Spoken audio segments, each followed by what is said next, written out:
Baik.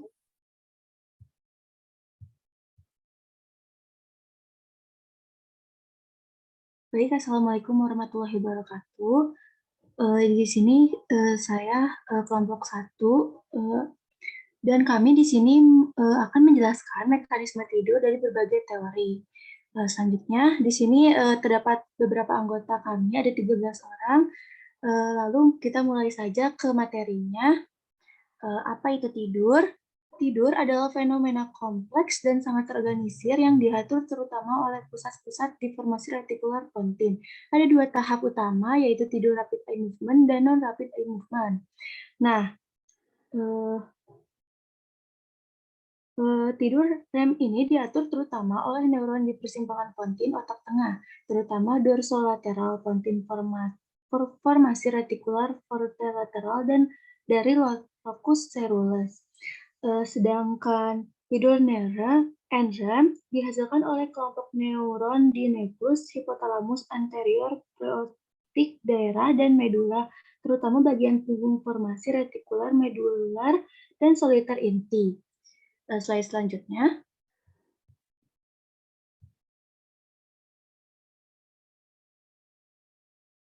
Selanjutnya ada teori tidur. Yang pertama itu ada recuperation theory, yaitu inti dari teorinya adalah terjaga itu mengganggu homeostasis tubuh dalam beberapa cara, dan tidur diperlukan untuk memulihkannya.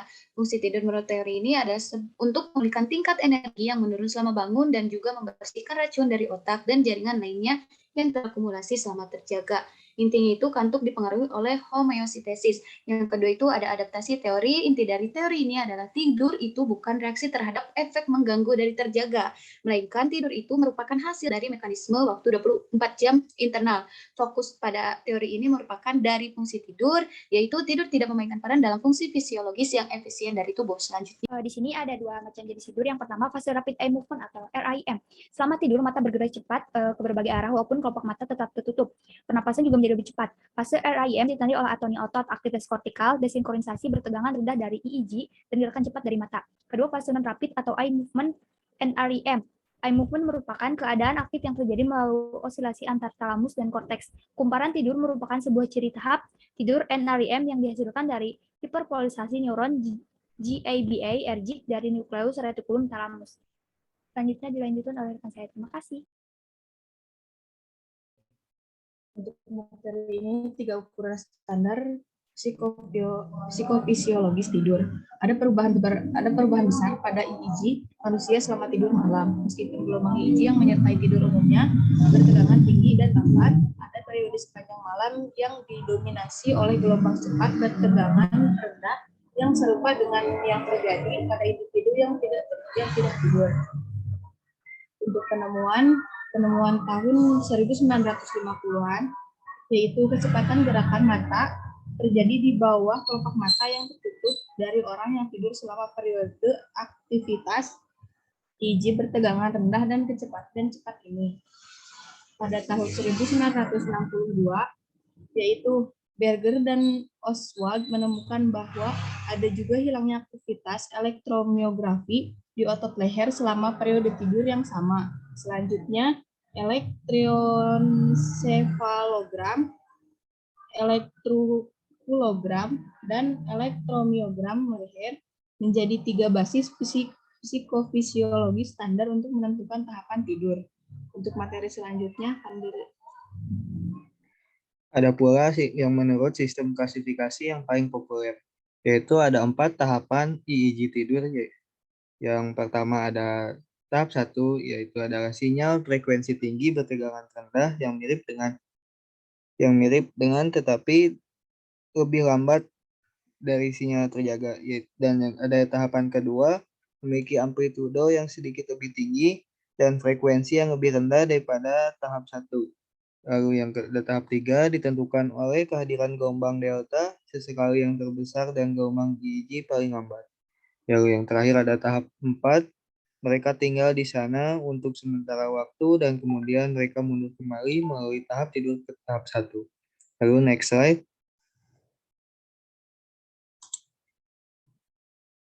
Gambar di atas mengilustrasikan siklus EEG dari tidur malam yang khas dan hubungan erat antara tidur tahap 1 yang muncul. REM dan hilangnya tonus kutub inti. Lalu ada perhatikan bahwa setiap siklus cenderung berdurasi sekitar 90 menit. Dan karena malam berlangsung, semakin banyak waktu yang dihabiskan di tahap yang muncul di tahap 1 dan semakin sedikit waktu yang dihabiskan di tahap lain, terutama tahap 4. Perhatikan juga bahwa ada periode singkat di malam hari ketika orang tersebut terjaga, meskipun biasanya dia bangun tidak ingat periode terjaga di pagi hari ini. Lalu selanjutnya oleh rekan saya. Baik, selanjutnya ada siklus tidur, dimulai dari tahap yang pertama yaitu bangun atau kondisi pre-sleep di mana seseorang masih dalam keadaan sadar penuh gitu ya, namun dia udah punya keinginan buat tidur. Lalu setelah melemaskan ototnya namun belum tidur, lalu mulai merasa ngantuk, orang tersebut akan mengalami tahap pertama yaitu NREM yang pertama.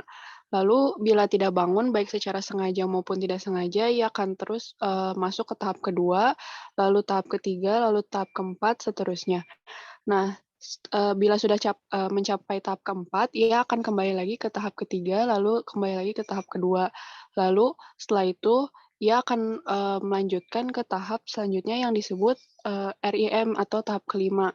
Nah, bila semuanya telah dilalui, maka orang tersebut telah melalui siklus tidur pertama, baik tidur NREM ataupun REM. Nah, siklus ini terus berlanjut selama orang tersebut tidur, namun pergantian siklus tidur ini tidak lagi dimulai dari pre-sleep atau tahap pertama, tapi dia langsung ke tahap kedua karena akan meneruskan selanjutnya, dan semua siklus ini berakhir bila orang tersebut sudah terbangun dari tidurnya atau kesadarannya kembali. Selanjutnya ada macam-macam teori mekanisme tidur. Yang pertama, mekanisme neural tidur. Sampai tahun 1940-an, umumnya diyakini bahwa tidur adalah proses pasif, merampas input sensorik otak dan ia akan tertidur. Namun, ketika aferen sensorik ke otak hewan diblokir, hewan itu terus memiliki siklus bangun dan tidur. Tidur adalah proses aktif yang membutuhkan partisipasi berbagai daerah otak. Bentangan luas korteks dikendalikan oleh kumpulan neuron yang sangat kecil jauh lebih dalam di otak. Sel-sel ini bertindak seperti saklar atau penyetel otak depan, mengubah rangsangan kortikal dan menutup aliran informasi sensori ke dalamnya. Rincian lengkap dari sistem kontrol ini rumit dan tidak sepenuhnya dipahami. Ada beberapa prinsip dasar. Yang pertama, neuron yang paling penting untuk mengontrol tidur dan bangun adalah bagian dari sistem neurotransmitter modulasi difus.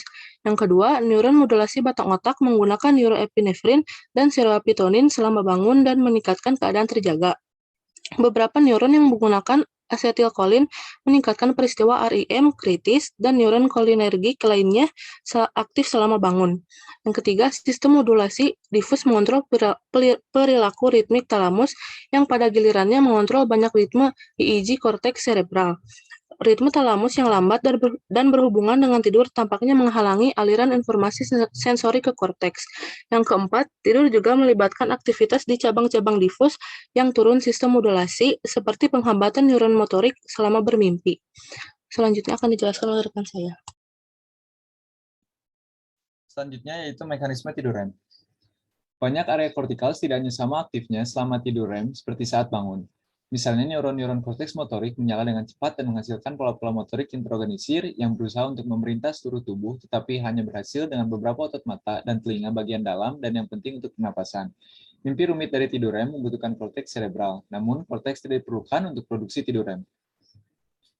Dalam gambar di sebelah, hijau, kuning, merah menunjukkan aktivasi yang lebih tinggi selama REM, ungu menunjukkan aktivasi yang lebih rendah selama REM, lakukan gelap di tepi bawah menunjukkan bahwa korteks lurik sama aktifnya di kedua keadaan tersebut.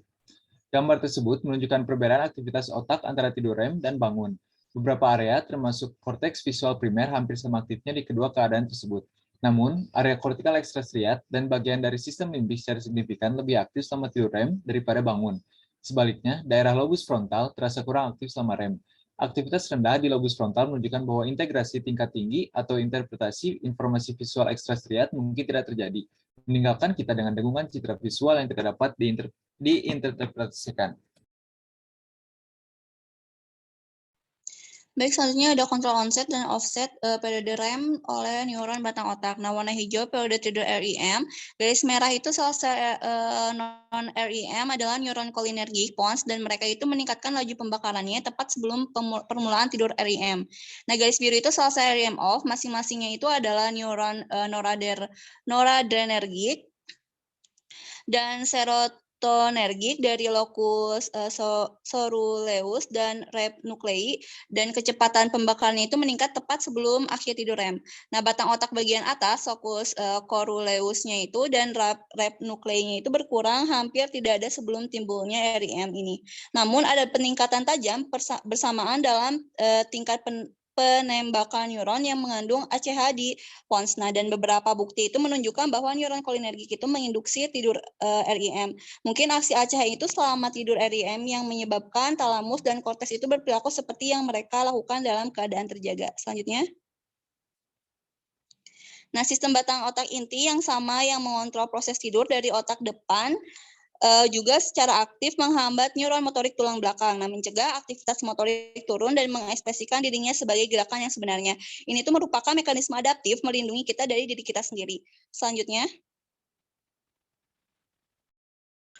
Hubungan mekanisme tidur dengan sistem limbik. Sistem limbik manusia terdiri dari struktur primitif atau responsif seperti amigdala, hipokampus, dan talamus. Sistem limbik ini berfungsi untuk memahami, memproses, dan menciptakan memori mengenai emosi dengan valensi emosional. Sistem ini merupakan sistem utama yang mengatur fungsi otak seperti mengatur emosi, memori, dan perilaku dengan amigdala sebagai pusatnya.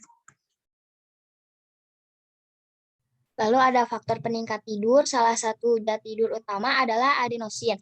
Antagonis adenosin merupakan antagonis reseptor adenosin seperti kafein dan teofilin telah digunakan untuk membuat orang tetap terjaga. Adenosin memiliki efek penghambatan pada sistem modulasi difus untuk ACH, NE, dan 5-HT yang cenderung lebih terjaga. Lalu faktor pendorong lainnya ada oksida nitrat atau NO, adalah molekul gas kecil bergerak yang dapat berdifusi dengan mudah melintasi membran dan berfungsi sebagai pembawa pesan retrograde pasca sipnatik ke prasipnatik antara neuron-neuron tertentu. Penelitian telah menunjukkan bahwa NO memicu pelepasan adenosin. Dan yang terakhir ada melatonin, merupakan suatu hormon yang direkresikan oleh badan pineal seukuran kacang polong. Melatonin adalah turunan dari asam amino trifosfat disebut Dracula hormon. Selanjutnya ada gangguan tidur yang merupakan atau bisa disebut sleep disorder yang merupakan gejala dari berbagai gangguan fisik, mental, dan spiritual.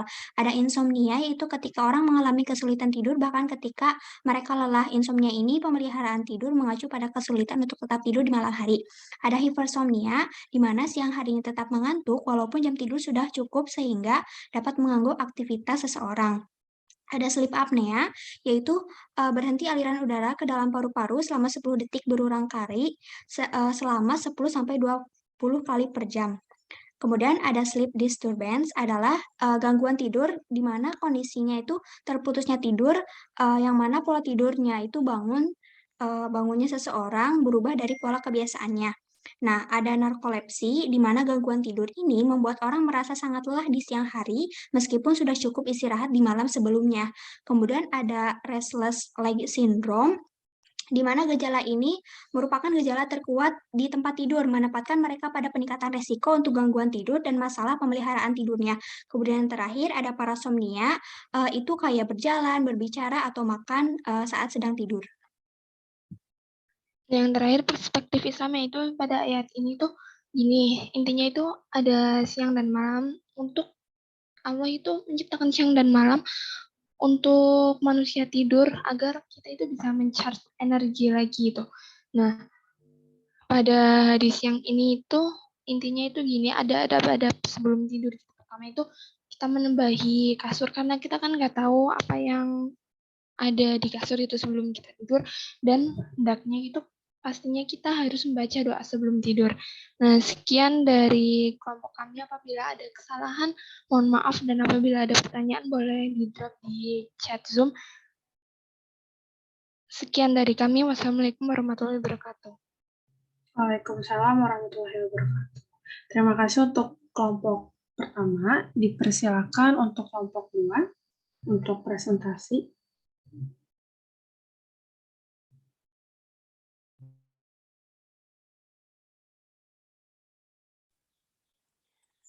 Baik, bismillahirrahmanirrahim. Dikunya. Assalamualaikum semuanya. Kami dari kelompok 2 akan membahas tentang mekanisme mimpi dari berbagai macam teori dan kesadaran mimpi.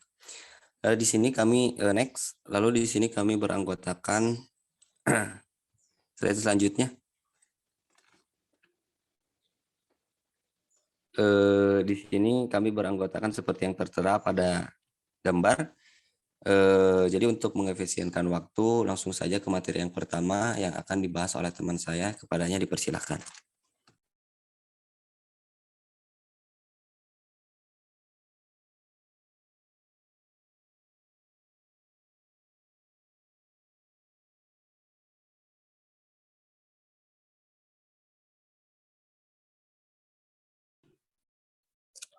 Baik, materi yang pertama, hubungan tidur REM dan bermimpi. Dukungan untuk teori bahwa tidur REM adalah korelasi fisiologis mimpi berasal dari pengamatan bahwa 80% terbangun dari tidur REM tetapi hanya 7% terbangun dari tidur non-REM yang menyebabkan ingatan mimpi. Mimpi yang diingat dari tidur non-REM cenderung merupakan pengalaman yang terisolasi. Misalnya, saya jatuh, sedangkan mimpi yang terkait dengan tidur REM cenderung berbentuk cerita atau narasi. Gangguan perilaku tidur REM, RBD, di mana tonus otot dipertahankan yaitu atonia normal dari tidur REM kurang, umumnya terjadi pada paruh kedua malam. Gangguan ini ditandai dengan perilaku yang kompleks, seringkali bersifat agresif atau autoagresif, misalnya meronta-ronta anggota badan, seolah-olah pasien sedang bermimpi. Jika pasien terbangun, mimpi kekerasan sering diingat.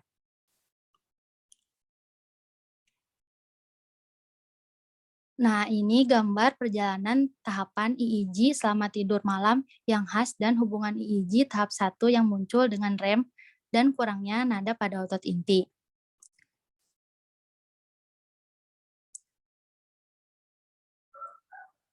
Materi berikutnya menguji kepercayaan-kepercayaan lazim tentang mimpi. Korelasi yang tinggi antara tidur REM dan ingatan tentang mimpi memberikan kesempatan untuk menguji beberapa kepercayaan yang lazim tentang mimpi. Berikut ini adalah 5 kepercayaan yang pertama kali diuji. Yang pertama, banyak orang percaya bahwa stimuli eksternal dapat masuk ke dalam mimpi. Damon dan Wolpert 1998 memercikan air kepada subjek-subjek yang sedang tidur. Setelah mereka berada dalam keadaan tidur REM selama beberapa menit dan beberapa detik setelah percikan itu, setiap subjek dibangunkan. Pada 14 dari 33 kasus, percikan air itu dimasukkan ke dalam laporan mimpi. Yang kedua, sebagian orang percaya bahwa mimpi hanya berlangsung sangat sebentar, tetapi penelitian menunjukkan bahwa mimpi berjalan sesuai waktu real. Di dalam sebuah studi Damon and Clayton 1957, para subjek dibangunkan 5 atau 15 menit setelah dimulainya sebuah episode REM dan diminta memutuskan berdasarkan durasi kejadian-kejadian di dalam mimpinya, apakah mereka bermimpi selama 5 atau 15 menit. Jawaban yang benar sebanyak 92 dari 111 kasus. Yang ketiga, sebagian orang mengatakan bahwa mereka tidak pernah mimpi, akan tetapi orang-orang ini memiliki tidur REM sebanyak para pemimpi normal. Yang keempat, ereksi penis biasanya diasumsikan sebagai indikasi mimpi dengan kandungan seksual, akan tetapi ereksi tidak lebih utuh selama mimpi dengan kandungan seksual dibanding selama mimpi tanpa kandungan seksual. Yang terakhir, kebanyakan orang percaya bahwa sleep talking, somniloquy, berbicara dalam tidur, dan sleepwalking, somnambulis, berjalan dalam tidur, hanya terjadi selama mimpi. Itu tidak benar. Berbicara dalam tidur tidak tidur REM.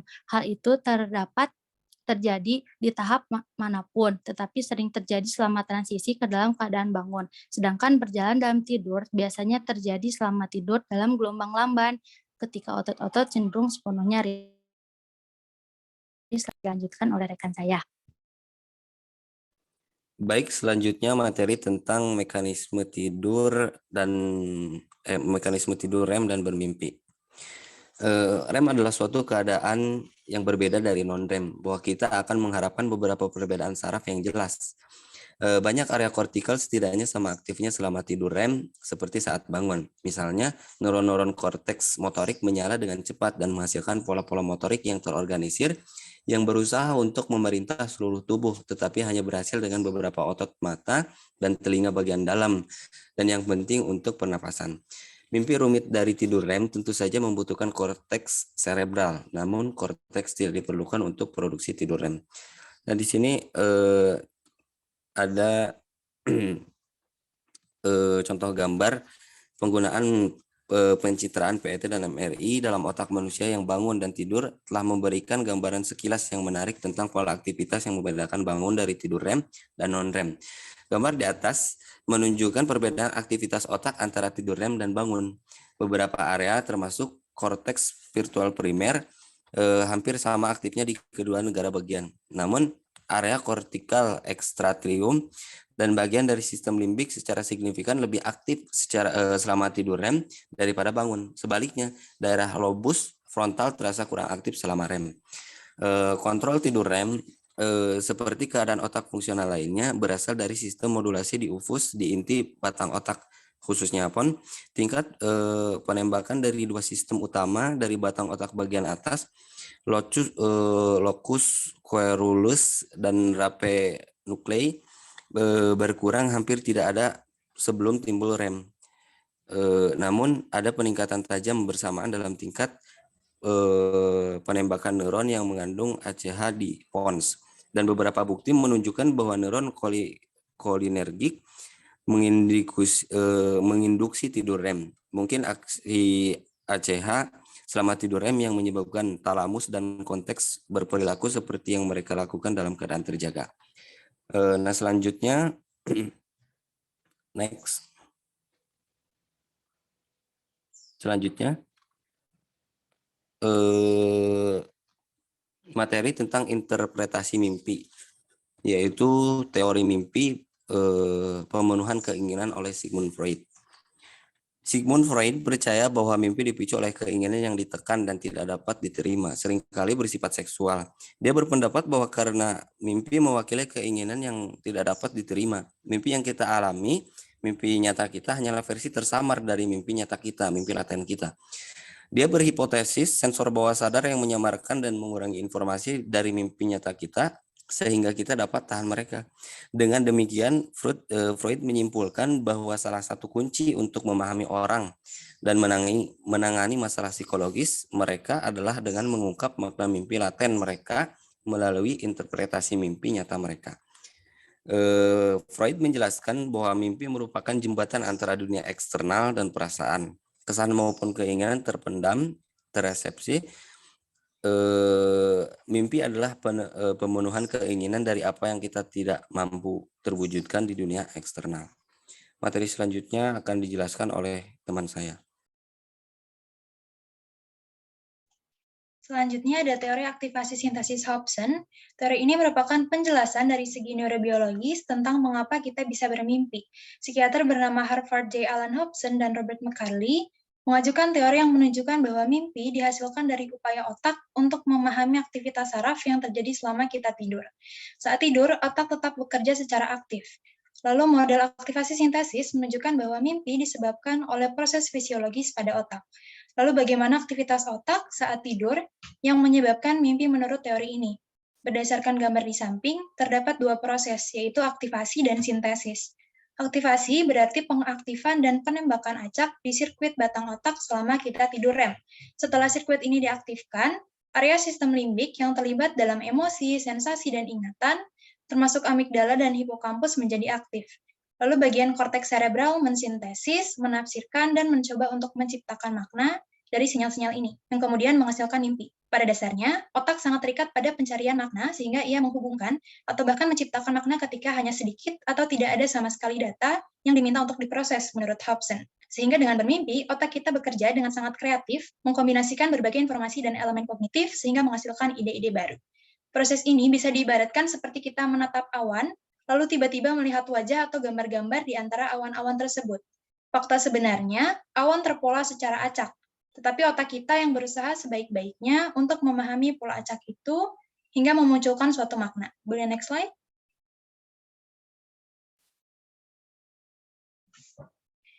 Selanjutnya ada teori mimpi ekspresi mental secara langsung oleh Carl Jung. Meskipun Freud dan Carl Jung berasal dari masa yang sama, mereka memiliki pemahaman berbeda mengenai mimpi. Carl Jung meyakini bahwa mimpi adalah ekspresi langsung dari pikirannya sendiri. Yang tidak percaya bahwa mimpi harus diterjemahkan untuk menguraikan makna-makna yang terkubur. Gambar mimpi manifest adalah mimpi itu sendiri dan mengandung seluruh makna mimpi itu, tulisnya. Yang percaya bahwa gambar dalam mimpi dapat membawa pesan dari bagian naluriah maupun bagian emosional dari pikiran ke bagian rasional lainnya, tetapi tidak selalu sebagai simbol dari dorongan seksual yang ditekan. Seringkali pada kenyataannya, mimpi mengungkapkan keinginan positif untuk pertumbuhan dan perkembangan.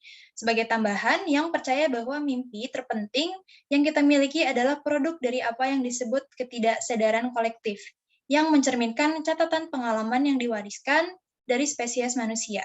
Dia berpendapat bahwa ketidaksadaran kolektif diekspresikan melalui archetype yang muncul tidak hanya dalam mimpi, tetapi sepanjang sejarah dalam konten mitos, dongeng, dan upacara keagamaan. Untuk poin materi selanjutnya akan dijelaskan oleh rekan saya. Terima kasih.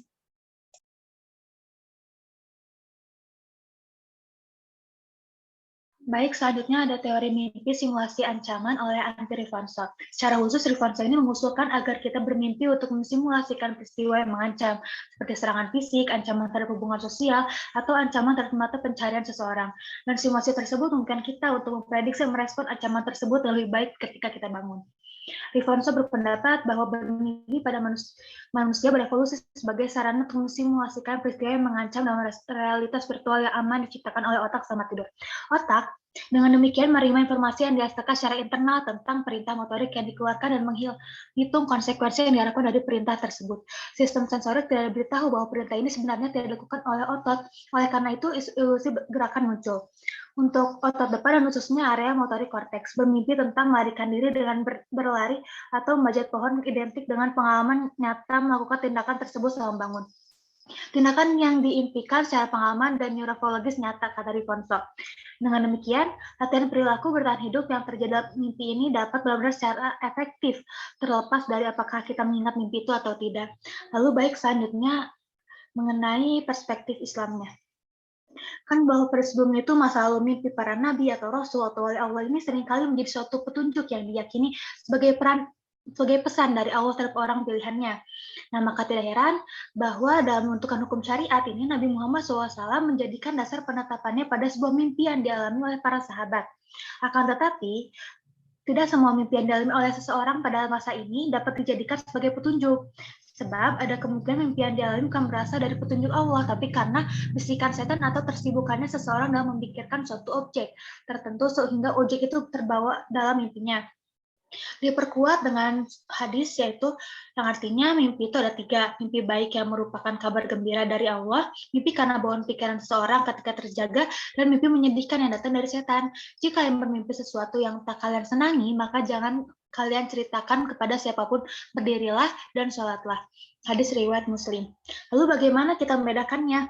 Nah, ada hadis yang mengatakan mimpi yang paling benar itu adalah di waktu sahur, sebab waktu tersebut adalah waktu turunnya isyarat ketuhanan dekat dengan rahmat dan ampunan serta waktu diamnya setan. Kebalikannya adalah mimpi di waktu petang. Nah, di samping itu pembahasan mimpi ini masih panjang lagi. Nah, ada 3 macam mimpi. Setelah pembahasan 3 macam mimpi ini, seorang sebelumnya tidur.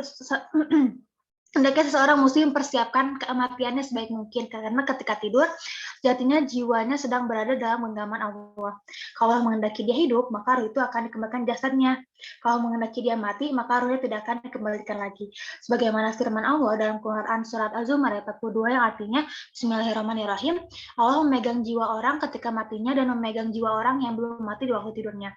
Maka dia tahanlah jiwa orang yang telah ditetapkan kematiannya, dan dia melepaskan jiwa yang lain sampai waktu yang ditetapkan. Sesungguhnya pada yang demikian itu terdapat tanda-tanda kekuasaan Allah bagi kaum yang berfikir. Baik, sekian yang dapat kami sampaikan. Maaf jika ada kekurangan karena kesempurnaan itu lagu milik Rizky Febian.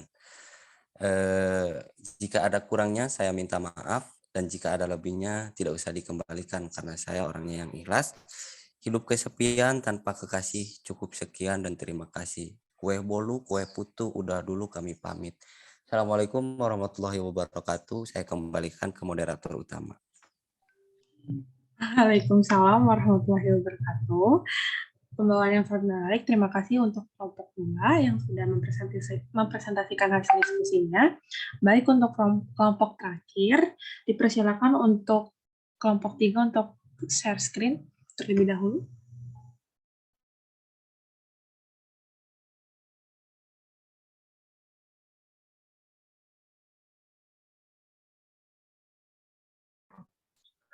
Assalamualaikum warahmatullahi wabarakatuh. Kami dari kelompok 3 akan mempresentasikan hasil diskusi kami, yaitu mengenai hubungan antara tidur dan emosi.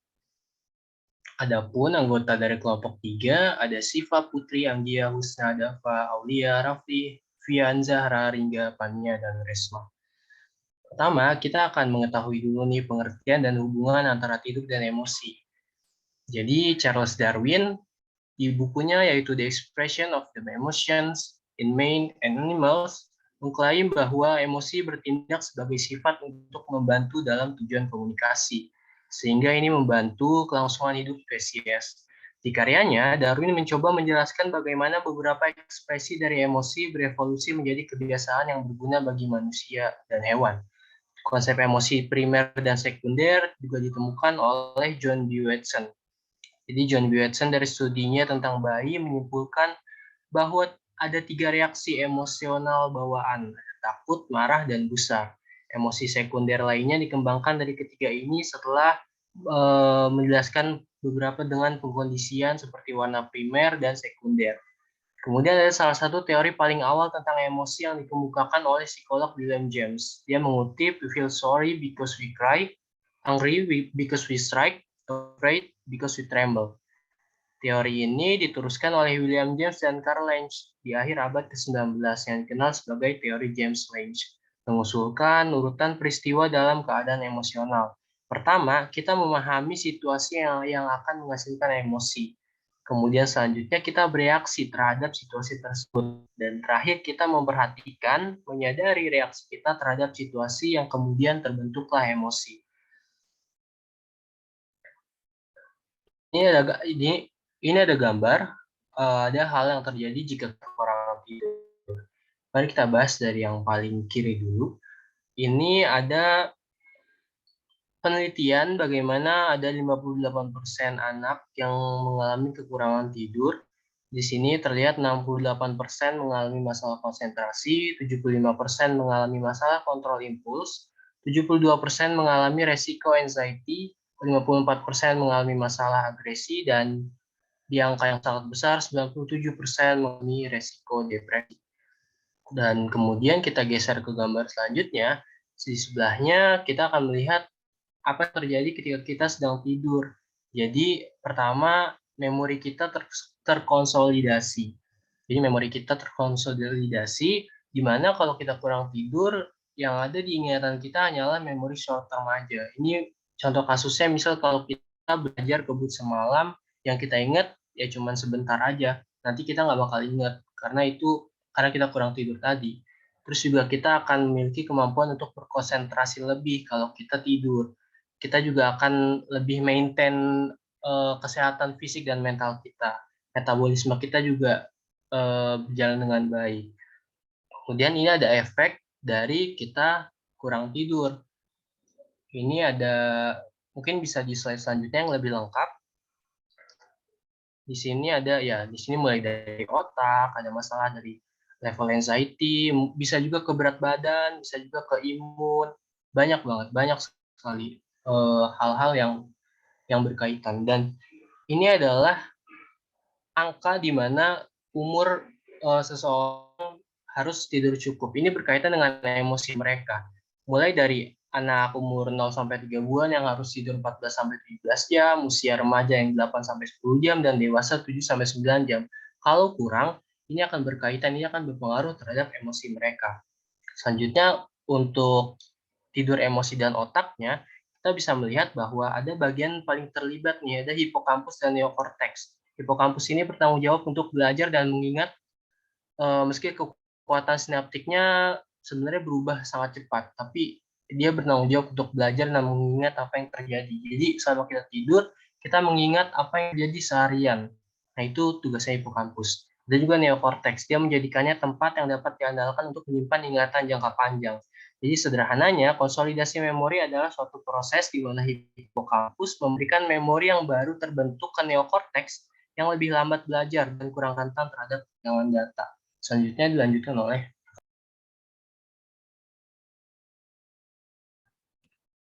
Baik, selanjutnya yaitu fungsi tidur.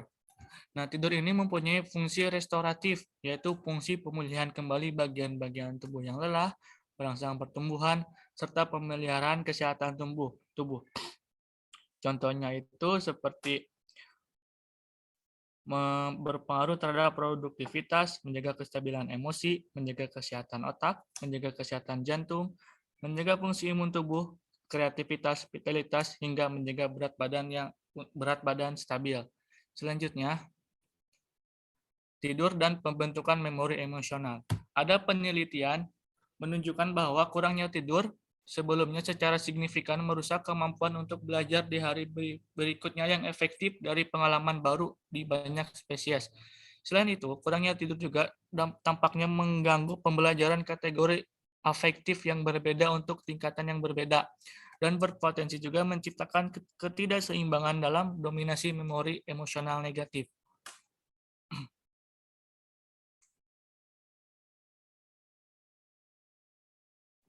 Baik, selanjutnya dampak kurang tidur pada reaktivitas emosional otak dan konektivitas fungsional. Meskipun penelitian substansial berfokus pada interaksi antara tidur dan memori afektif, dampak kurang tidur pada regulasi emosi dan persepsi telah menerima perhatian penelitian yang terbatas. Tidak adanya penelitian juga mengejutkan mengingat bahwa semua gangguan mood, psikiatris, dan neurologis mengekspresikan kelainan tidur yang terjadi bersamaan, menunjukkan hubungan intim antara tidur dan emosi. Namun demikian, sejumlah penelitian mengevaluasi subjektif serta ukuran objektif suasana hati dan pengaruh, dikombinasikan dengan wawasan dari domain klinis, menawarkan pemahaman yang muncul untuk peran penting tidur dalam mengatur fungsi emosional. Nah, gambar di samping menunjukkan dampak kurang tidur pada reaktivitas emosional dengan otak dan konektivitas fungsional. Yang pertama, respon amigdala terhadap rangsang emosional yang semakin negatif pada kelompok yang kurang tidur dan kelompok kontrol tidur. Yang kedua, menunjukkan perbedaan yang sesuai dalam intensitas dan tingkat volumetrik aktivitas amigdala antara kedua kelompok. Rata-rata kurang lebih SEM amigdala kiri dan kanan. Yang ketiga, penggambaran perubahan terkait dalam konektivitas fungsional antara korteks prefrontal medial dan amigdala. Dengan tidur, lobus prefrontal sangat terhubung dengan amigdala, mengatur dan menggunakan kontrol top-down penghambatan. Yang terakhir, tanpa tidur, bagaimanapun konektivitas amigdala dengan korteks prefrontal medial menurun, berpotensi meniadakan kontrol top-down dan menghasilkan amigdala yang terlalu aktif. Selanjutnya, ada kestabilan emosi akan mempengaruhi gangguan pada tidur. Ketika dalam keadaan marah, keseimbangan hormon di dalam tubuh akan terganggu. Jika seorang terganggu ritme hormonnya, akan melibatkan kondisi fisik yang melemah. Kurangnya tidur berpengaruh pada kondisi fungsi kinerja otak. Selanjutnya akan dilanjutkan oleh rekan saya. Selanjutnya, dalam Quran Surat An-Naba ayat 9, yang artinya, dan kami menjadikan tidurmu untuk istirahat. Ayat di atas menjelaskan bahwa salah satu tanda kebesaran Allah Subhanahu wa Ta'ala pada manusia adalah tidur untuk mengistirahatkan tubuh atau untuk melepaskan lelah. Tidur merupakan kebutuhan dasar bagi setiap makhluk hidup di muka bumi. Tentunya dengan cara mereka masing-masing. Aktivitas tidur manusia dan hewan tentunya dapat diamati secara langsung. Berbeda halnya dengan tumbuhan yang tidak dapat diamati secara langsung. Hakikat tidur atau naum dalam bahasa Arab adalah istirahat, keadaan berhenti badan dan kesadarannya biasanya dengan memejamkan mata, tenang, dan diam. Kata yang semakna tidur yaitu kata an-nu'as, kantuk, as-sinah, tidur ringan, dan ar-rukud, yaitu tidur. Kurangnya tidur berpengaruh pula pada kondisi fungsi kinerja otak. Ketika dalam keadaan marah, keseimbangan hormon di dalam tubuh akan terganggu. Jika seseorang terganggu ritme hormonnya akan berakibatkan kondisi fisik yang melemah. Nabi Muhammad SAW bersabda mengenai salah satu cara mengendalikan marah, yaitu mengingat janji Allah. Dalam hadis dikatakan, barang siapa yang menahan kemarahannya padahal dia mampu untuk melampiaskannya, maka Allah Subhanahu wa taala akan memanggilnya atau membanggakannya pada hari kiamat di hadapan semua manusia, sampai kemudian Allah Subhanahu wa taala membiarkannya memilih bidadari bermata jeli yang disukainya. Hadis riwayat Abu Daud, At-Tirmizi, dan Ibnu Majah. Lalu dalam Quran surat Ali Imran ayat 133 sampai 134, yang artinya, dan bersegeralah kamu mencari ampunan dari Tuhanmu dan mendapatkan surga yang luasnya seluas langit dan bumi yang disediakan bagi orang-orang yang bertakwa, yaitu orang yang berinfak baik di waktu lapang maupun sempit, dan orang-orang yang menahan amarahnya dan memaafkan kesalahan orang lain, dan Allah mencintai orang yang berbuat kebaikan. Mungkin sekian dari kelompok kami, mohon maaf atas kekurangan dan kesalahannya. Lahir, wassalamualaikum warahmatullahi wabarakatuh. Waalaikumsalam warahmatullahi wabarakatuh. Terima kasih untuk kelompok 3 yang sudah mempresentasikan, dan terima kasih juga untuk teman-teman semua yang sudah mempresentasikan hasil diskusinya. Baik, jikalau ada pertanyaan untuk kelompok 3 dipersilakan melalui kolom chat. Di sini ada pertanyaan untuk kelompok 1. Apakah sudah terjawab? Jika Sudah, Zahra. Dipersilahkan untuk kelompok 1 untuk menjawab. Aku izin jawab pertanyaan Munatul. Pertanyaannya mengenai gangguan tidur, sering ada beberapa kasus di mana seseorang meninggal saat tidur. Apa yang menyebabkan seseorang meninggal dalam keadaan tidur, dan adakah hubungannya dengan gangguan tidur? Apa ada gejala atau tanda ketika seseorang meninggal dalam keadaan tidur yang bisa dideteksi? Nah, sejatinya kematian itu merupakan rahasia terbesar yang gak akan pernah diketahui oleh manusia. Kullun nafsin dha'iqatul maut. Tiap-tiap yang bernyawa pasti akan mengalami kematian. Semua berada dalam tangan dan kuasa Sang Maha Pencipta. Kita nggak bisa mengetahui apakah meninggalnya seseorang bisa dikaitkan dengan gangguan tidur atau tidak. Apalagi tadi konteks pertanyaannya saat tertidur orang bisa meninggal dunia karena gangguan tidur atau enggak.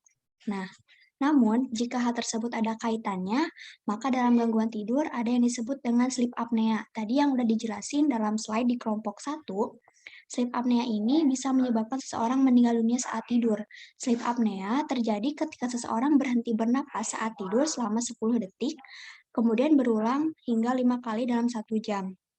Nah, tanda umum yang dapat dilihat pada seseorang meninggal dalam keadaan tidur itu biasanya suhu tubuhnya akan menurun, sirkulasi darah seseorang berkurang sehingga darah terfokus pada organ-organ internal saja, yang menyebabkan aliran darah menjadi sedikit untuk bisa dialirkan ke tangan dan kaki mereka. Orang yang meninggal, kaki sama tangannya itu lebih dingin kalau dipegang, dan warna kulitnya pun berubah menjadi pucat. Selain itu, adanya perubahan nafas dengan sulitnya bernapas. Mungkin itu yang bisa saya jawab. Terima kasih.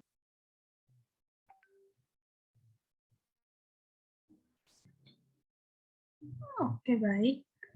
Untuk Munatul mungkin lagi ada kendala ya karena mati lampu. Oke, untuk pertanyaan selanjutnya dari Alfadila, bagaimana, sudah terjawab juga? Sudah, Sarah. Izin menjawab ya. Jadi, fenomena Gus Dur ini kan, dia itu waktu sidang pleno itu kayak tidur gitu, terus dibangunkan, tapi dia masih bisa menjawab dengan benar gitu. Sebenarnya, dia itu nggak tidur, tapi dia itu lagi kayak semedi gitu. Jadi, bisa dikatakan dia sadar maupun nggak sadar kan. Tapi dia itu lagi di titik paling fokusnya dia gitu. Nah, kalau bisa juga ini dijelaskan dalam ilmu sastra itu gini, ada kitab yang bernama Al-Jauhar Al-Maknun tentang Balaghah. Pada posisi Gus Dur tersebut itu, dapat dipahami bahwa pembicara itu biasanya mewakili pikirannya, mengungkap substansi yang akan diurainya kemudian gitu. Jadi dia itu diem, kayak kelihatan diem gitu, tapi sebenarnya dia itu mencoba memfokuskan pikirannya gitu. Mungkin sih itu yang bisa saya jawab.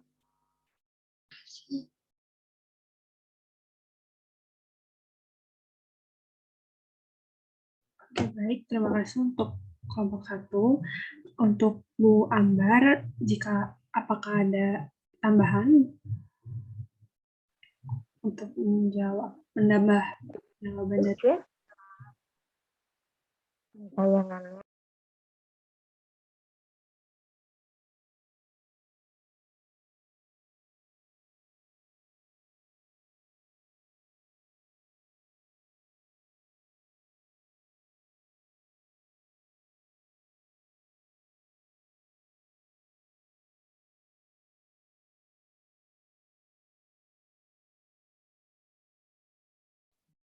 Oke, baik.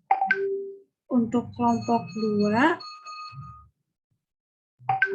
sudah terjawab dari pertanyaannya Fadia.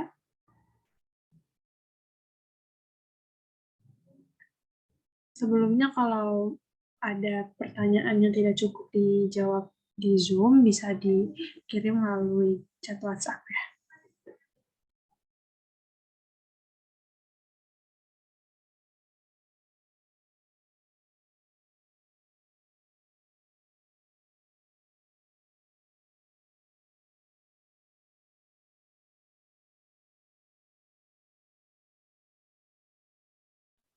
Izin menjawab untuk pertanyaan Putri Tasya ya. Jadi pertanyaannya, pada dasarnya mimpi itu bisa melihat objek, lalu bagaimana mekanisme mimpi orang buta? Apakah sama dengan orang yang penglihatannya normal?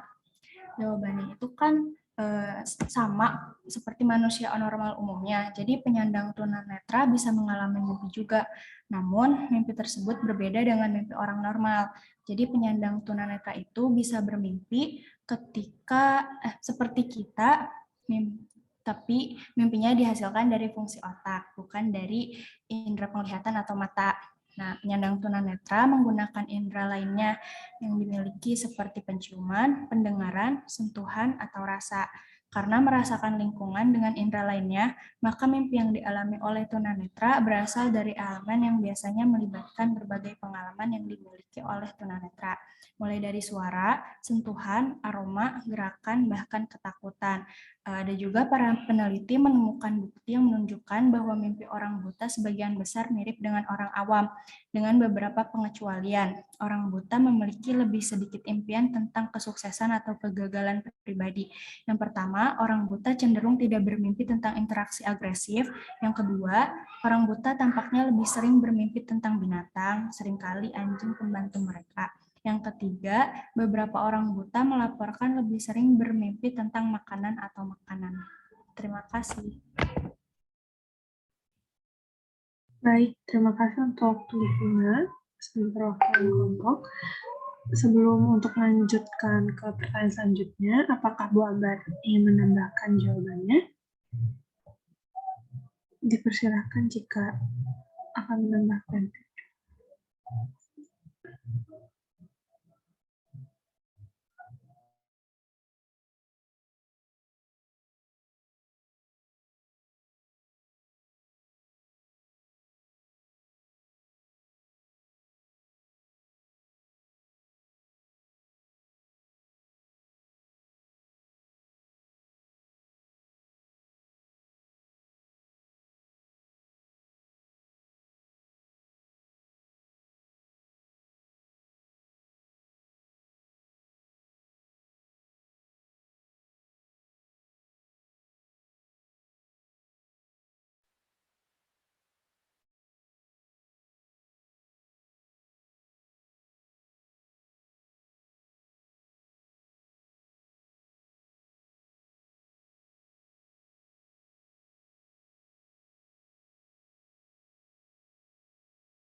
Oke, mungkin Bu Anggarnya akan menambahkannya di akhir ya.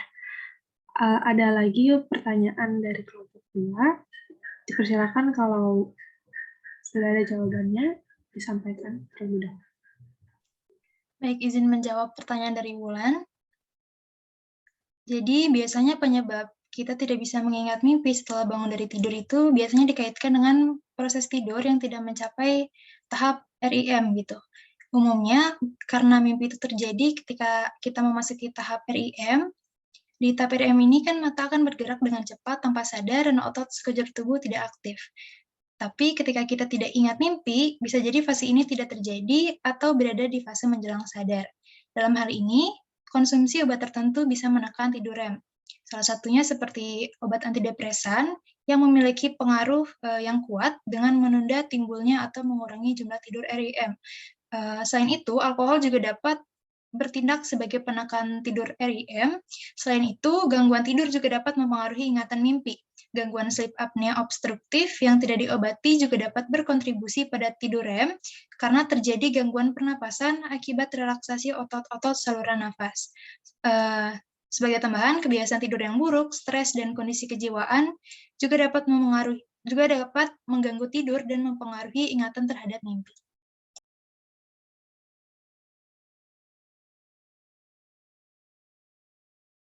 Untuk penanya, apakah sudah jelas?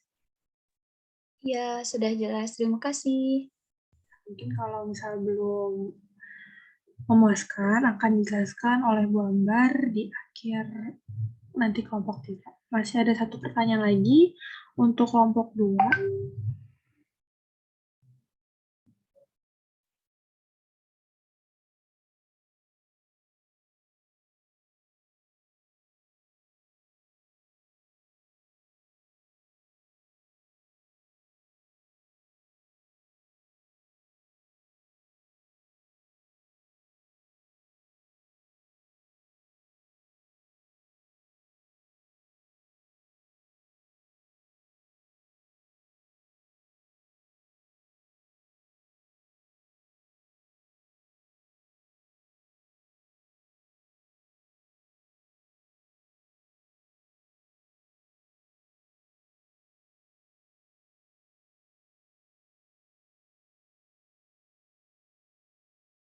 Oke. Zahra, buat pertanyaan yang lucid dream, aku jawab ya. Pertanyaannya itu, bagaimana pendapat kalian tentang orang yang sadar bahwa mereka sedang bermimpi dan dia bisa mengendalikan mimpi tersebut? Nah, ini sering dinamakan dengan lucid dream. Nah, istilah ini tuh bukan istilah yang cukup terkenal dalam kajian mengenai tidur. Pada saat kita tertidur, ada satu input yang tidak diabaikan oleh otak, yaitu auditoria atau pendengaran. Sehingga apabila ketika tertidur sembari mendengarkan suara-suara, mimpi kita dapat sejalan dengan suara tersebut. Kita akan merasa menginterpretasikan apa yang kita lihat sama dengan yang ada di mimpi kita, karena otak kita yang memanipulasi sendiri. Skenario mimpi juga akan dikendalikan oleh informasi yang kita dapatkan seharian. Apabila kita bersikeras ingin memimpikan sesuatu, otak akan menandai hal tersebut penting dan menarik perhatian kita. Jika berhasil, hal tersebut dapat masuk ke dalam mimpi kita. Lucid dream dekat dengan istilah OB atau out of body experience, yaitu suatu mimpi yang tidak menjadikan kita diri sendiri, tetapi kita melihat diri kita dari luar tubuh kita. Sejauh ini, hal ini dijelaskan dengan tidak adanya input sensori selama tidur, sementara kita pasti mengalami REM dan bermimpi saat REM.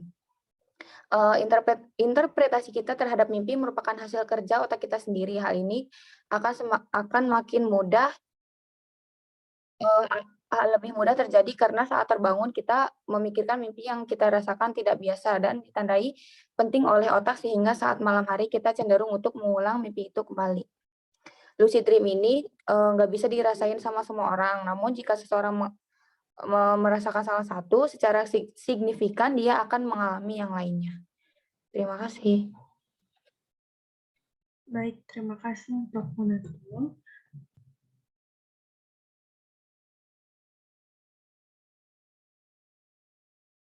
Untuk kelompok 3 mungkin bisa meminta waktu sebentar untuk mencari jawaban dan berdiskusi antar kelompok. Terima kasih.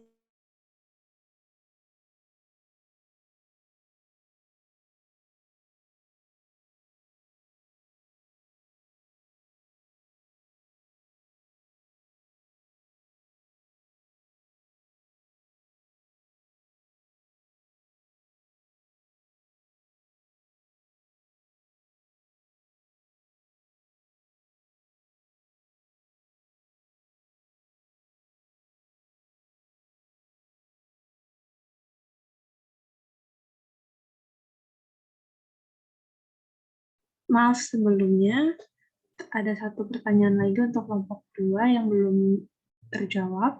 Dipersilakan untuk kelompok 2.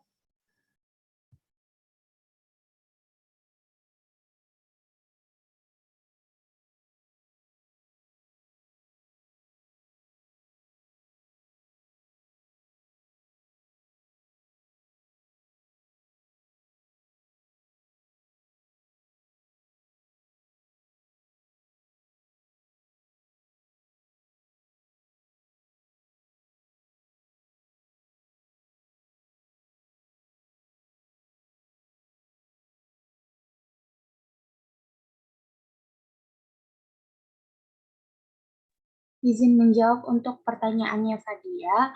Jadi itu tuh karena gelombang alfa gitu yang ada di otak, karena merupakan tanda otak kita itu terhambat untuk merespon rangsangan saat sedang tidur.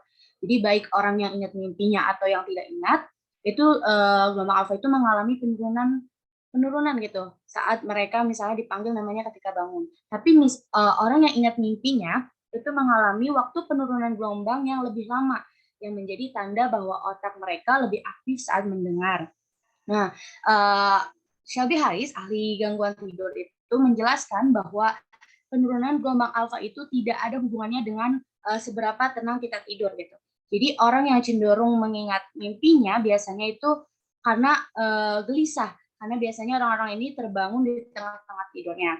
Kemudian ada juga penelitian yang mengatakan bahwa perempuan dewasa itu lebih ingat mimpi dibanding laki-laki dewasa. Nah, ada pendapat lain juga yang mengungkapkan kalau orang yang merasa dirinya kreatif akan mempunyai daya ingat yang lebih kuat tentang mimpinya gitu. Kemudian, ya itu penjelasan dari kami. Terima kasih. Oke, terima kasih untuk kelompok 2 sudah menjawab pertanyaannya.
Oke, dipersilakan untuk kelompok 3 untuk menjawab. Baik, saya izin menjawab pertanyaan yang Wulan. Sugesti saat menjelang tidur dapat mempengaruhi kualitas tidur. Menjelang tidur merupakan momentum paling tepat untuk menyugesti hal-hal yang positif, karena pada saat-saat tersebut tubuh rileks sehingga pikiran alam bawah sadar dapat menerima sugesti dengan baik. Nah, sugesti positif yang keluar saat hipnoterapi atau self hipnoterapi tersebut mampu mempengaruhi pikiran dan perilaku, serta dapat memprogram pikiran dengan sesuatu yang lebih positif dan tidurnya juga menjadi lebih berkualitas. Terima kasih.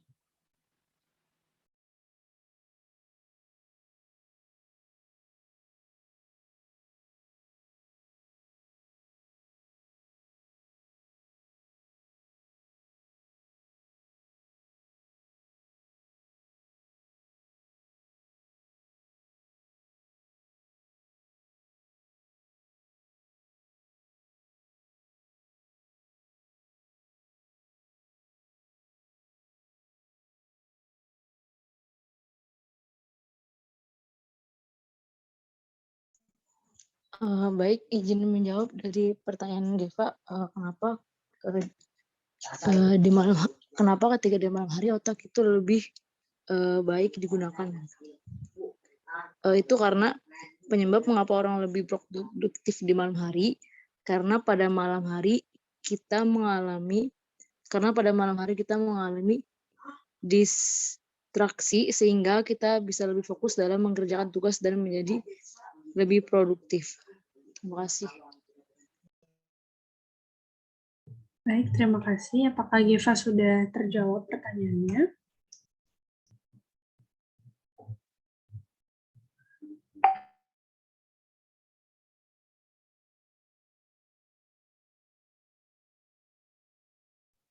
Sisa satu pertanyaan lagi untuk kelompok 3, dipersilakan.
Baik, izin menjawab pertanyaan yang Alvina.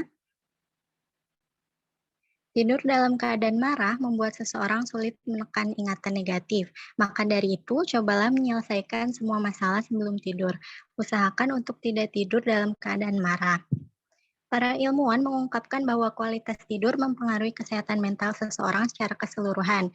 Biasanya tidur bertindak sebagai terapi semalam karena bisa menstabilkan emosi seseorang sehingga kamu dapat mengatasi perasaan dengan lebih baik keesokan harinya. Tapi kemarahan dan stres yang hebat dapat merusak proses tersebut. Nah, emosi negatif memicu pelepasan hormon stres, membuat kamu lebih mudah tersinggung. Ada banyak gejala mengkhawatirkan yang bisa muncul bersama dengan itu dalam jangka panjang, bisa menyebabkan insomnia dan tidur gelisah. Yang terburuk bisa menyebabkan masalah pada kesehatan mental seperti depresi. Saat tidur, otak kita memproses informasi baru dan menyimpannya ke dalam memori jangka pendek dan panjang. Nah, ketika tidur, amarah masuk ke dalam ingatan jangka panjang dan bisa memiliki efek yang jangka panjang juga. Saat perasaan buruk menguat dalam ingatan, kamu akan mengalami kesulitan untuk menekannya di masa depan. Terima kasih. Baik, terima Izin kasih. untuk menambahkan. Oke, dipersilakan untuk Fania. Izin untuk menambahkan dari pertanyaan dari Apina, yaitu tentang kerja otak dan emosinya. Di dalam struktur otak itu kan ada bagian yang berhubungan langsung dengan emosi, yaitu amigdala. Nah, amigdala ini merupakan komponen utama yang menghasilkan emosi. Jadi jika apa ya? Jadi amigdala itu alasan medisnya, amigdala itu untuk alasan medis ataupun karena sebab lain, maka ketika mengalami gangguan emosi itu bisa jadi tidak tertarik untuk berinteraksi dengan orang lain gitu. Kemudian pada saat dalam situasi ketakutan, amigdala ini akan mengeluarkan yang namanya itu neurotransmitter norepinephrine untuk meningkatkan reaksi dari area utama otak sehingga panca indera untuk lebih siaga. Nah, amigdala ini juga mengirim pesan ke batang otak sehingga memunculkan efek ekspresi takut, ketegangan, atau meningkatkan lebih detak jantung juga.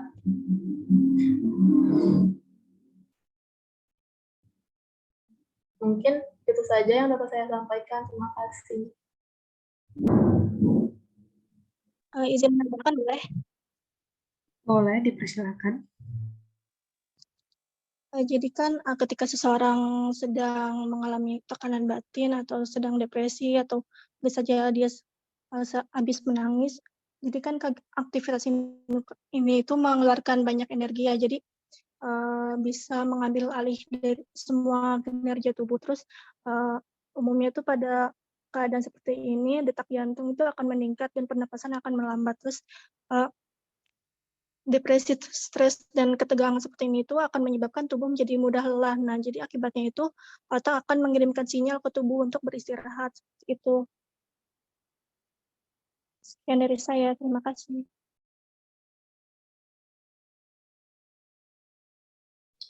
Baik, terima kasih untuk kelompok 3 yang sudah menjawab semua pertanyaan, dan terima kasih juga untuk teman-teman yang lainnya. Pertanyaannya sudah terjawab semua. Saya serahkan kepada Bu Ambar. Dipersilakan jika mau menambahkan materi.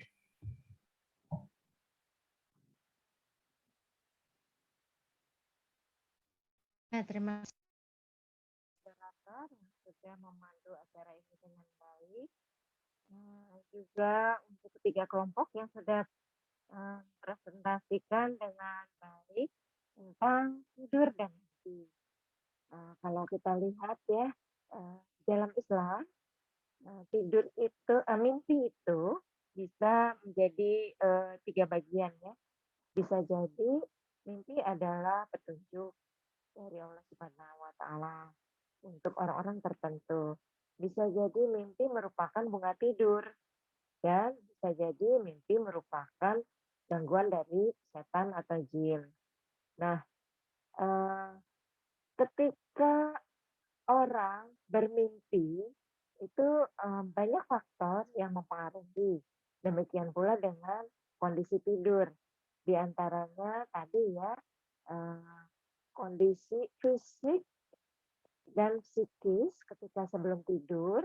Misalnya seharian dia mengalami stres, kemudian stresnya tidak di-coping dengan baik, sehingga masuk ke dalam alam bawah sadarnya. Bisa seperti itu. Oleh sebab itu, bisa juga dipengaruhi oleh hal-hal yang lain seperti sirkadian tubuh orang tersebut, hormonal, makanan, gizi, suasana lingkungan ketika tidur terang atau gelap, nah itu berpengaruh. Untuk cahaya, yang paling baik adalah cahaya remang atau gelap.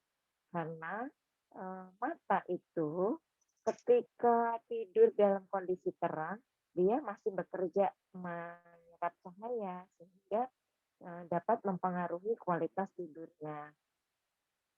Demikian pula apabila tidur di tempat yang berisik, itu telinga masih bisa menyerap, menerima suara dari luar. Atau misalnya ada orang tidur sambil mendengarkan film-film atau lagu-lagu yang seram. Nah, itu akan mempengaruhi otonom dari tubuh sehingga memicu jantung lebih kuat dan akan mengganggu kualitas tidur. Demikian pula dengan suasana hati. Nah, di dalam Islam, adab sebelum tidur yang dicontohkan oleh Nabi kita Muhammad SAW yaitu bersuci, seperti halnya mau bersolat, kemudian mengatakan dengan membacakan doa, kemudian mengusap seluruh bagian tubuh dengan tangan, kemudian tidur menghadap ke kanan. Nah, kenapa tidur menghadap ke kanan ini lebih baik? Dalam ilmu biopsikologi ternyata kalau kita tidur membiasakan ke arah kiri, itu nanti jantung serta aorta akan tertekan sehingga secara otonom kurang baik bagi kesehatan. Kemudian apabila tidur bermimpi buruk, itu juga ada adabnya, tata caranya di dalam Islam. Bagaimana? Karena kadang-kadang tidur mimpi buruk itu merupakan gangguan dari jin atau setan. Nah, jadi kalau di UII, tidur dan mimpi ini, mereka memisahkan diri menjadi 2 SKS ya. Jadi ada mata kuliah pilihan namanya tidur dan mimpi Rasulullah. Jadi membahas bagaimana tidur dan mimpi Rasulullah kemudian dikaitkan dengan biopsikologi. Itu 2 SKS tersendiri dan menjadi mata kuliah tersendiri. Nah, untuk di kita ini dimasukkan di dalam biopsikologi. Nah, Ibu lihat dari paper-papernya kalian sudah mempresentasikan dengan baik. Untuk hormonal sendiri itu kita dapat lihat riset-riset bahwa pada saat tidur nyenyak, tidur lelap jam 12 sampai jam 1 malam, itu hormon growth hormone akan dikeluarkan secara optimal sehingga mempengaruhi tinggi badan seseorang. Jadi kalau kalian masih berusia di bawah 20 tahun, masih ada kesempatan untuk menambah tinggi badan, itu bisa dengan mengoptimalkan kondisi tidur pada jam 12 malam sampai jam 1 malam. Nah, sirkadian dari setiap orang itu berbeda-beda. Oleh sebab itu, ada yang bisa tidur langsung dengan cepat masuk ke dalam posisi terlelap. Ada juga yang membutuhkan waktu yang lama. Nah, jadi kalau orang membutuhkan waktu yang lama untuk sampai tidur terlelap, ya tidurlah mulai dari jam 9 ya, supaya pada saat antara jam 12 sampai jam 1 itu growth hormone dihasilkan optimal sehingga bangun tidur itu tinggi badan bisa bertambah. Nah, seperti itu ya. Kemudian dijelaskan juga tadi oleh kelompok yang sesuai bagiannya bagaimana tidur itu dapat mempengaruhi emosi seseorang. Jadi harap kalian ingat nanti, insya Allah kalau kalian sudah menjadi psikolog, kalau misalnya ada ibu bawa anaknya, ini kenapa ya anak ini kok emosinya kurang stabil anaknya, bisa jadi dari poros usus otak yang kita sudah pelajari, bisa jadi dari lingkungannya, bisa jadi dari teman-temannya, bisa jadi apa yang dia lihat, apa yang dia dengar dari media sosial, atau bisa jadi karena dia kurang tidur. Ya, nah itu juga nanti diperhatikan. Kemudian kalian juga bisa menggunakan bab ini sebagai materi di dalam skripsi. Contoh sederhana misalnya kalian bandingkan regulasi emosi orang-orang yang memang pekerjaannya terpaksa bekerja di malam hari. Orang-orang di pabrik yang kerjanya shift malam atau hansip-hansip satpam yang bekerjanya memang di malam hari. Kemudian kalian bandingkan regulasi emosinya dengan hansip atau satpam yang bekerjanya di siang hari. Nah, bagaimana? Apakah ada perbedaan seperti itu? Atau kalian juga bisa lakukan eksperimen pada tikus, misalnya diganti sirkadiannya, misalnya dia biasa bangunnya kapan, tidurnya kapan, kemudian kalian ganti, kemudian kalian lihat ini regulasi emosinya seperti itu. Jadi banyak yang bisa dikerjakan di sini dan tidak memerlukan biaya yang besar untuk riset-riset tidur ini. Oke, mungkin untuk pertemuan kali ini cukup sekian. Untuk penanya maupun penjawab, silakan direkap karena jawabannya sudah cukup menjawab dari pertanyaan, maka poinnya masing-masing 1. Cukup sekian dari pertemuan hari ini. Kita tutup saja dengan doa akhir majelis. Subhanakallahumma wa bihamdika asyhadu an la ilaha illa anta astaghfiruka wa atubu ilaik. Wassalamualaikum warahmatullahi wabarakatuh. Waalaikumsalam warahmatullahi wabarakatuh. Ibu lupa, tolong ke moderator sebelum berakhir sesi foto dulu untuk kemudian dikirim ke grup sebagai bukti perkuliahan. Baik, Ibu. Dipersilakan untuk teman-teman on cam terlebih dahulu.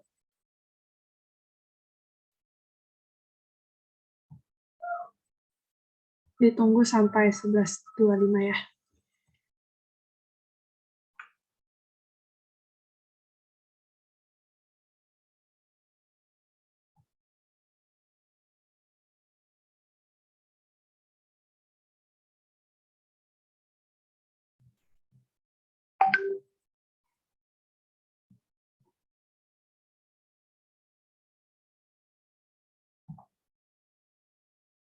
Oke, baik.